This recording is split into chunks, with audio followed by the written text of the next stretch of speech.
The Summit Academy is a remarkable place. The intellectual community here is like that of a university. I studied theology and philosophy with the idea of becoming a professor of theology. I taught a college composition course. I went on to the doctoral program. Studied aerospace engineering. Studied data analytics. Pursuing a PhD through the Center for Thomistic Studies. Initially, I thought I was going to go on to teach at some college-level position. My plan was to go into teaching at the college level. Did spacecraft development for about 10 years. I expected I'd get 10 to 12 years of experience in industry and then maybe go on to be a professor.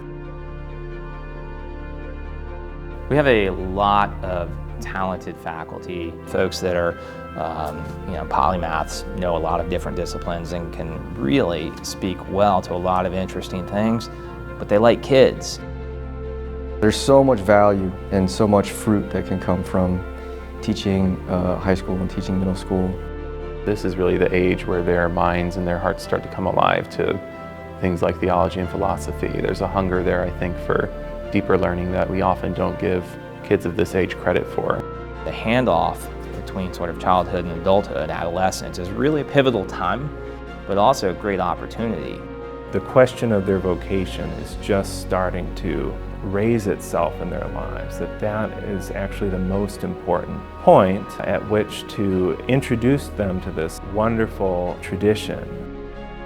We see what is good and true and beautiful in the world, and we want the students to share in that inheritance. And that's ultimately what education is about, I think, learning to love the right things. Summit cares about not just the academic growth of the student, but I found it so appealing that they actually cared about the whole student, the body, the mind, the soul. I love going to adoration and seeing the students praying. I'm so edified by that, and to see that they don't just study about God here at the Summit, but they actually want to know Him. The three roses in our crest are excellence, humility, and joy. Those are the fruits of our mission. You see that in the Christian witness of the faculty each and every day.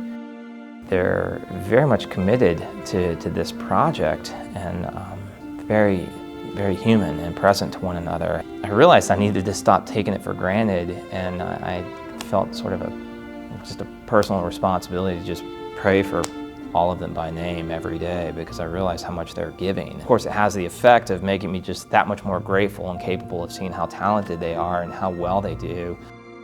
When the students talk, you can hear the actual teachers that you listen to all day and work beside, and it's really neat. I've always thought of it as a pilgrimage towards the truth. I am heading up the high school outdoor program. There's something about hiking up a mountain together in community and getting to the top, to the summit at that, looking out, seeing the beauty of nature, and all having that shared cry that this is beautiful. And having that shared experience together is what we try to do in our curriculum in a very real way. We're putting our students into contact with the greatest minds in history. Who's really doing the teaching are the great teachers of these last 3 millennia, and that we're all following along the way that they charted out, and ultimately being guided by Christ Himself, who's the true teacher.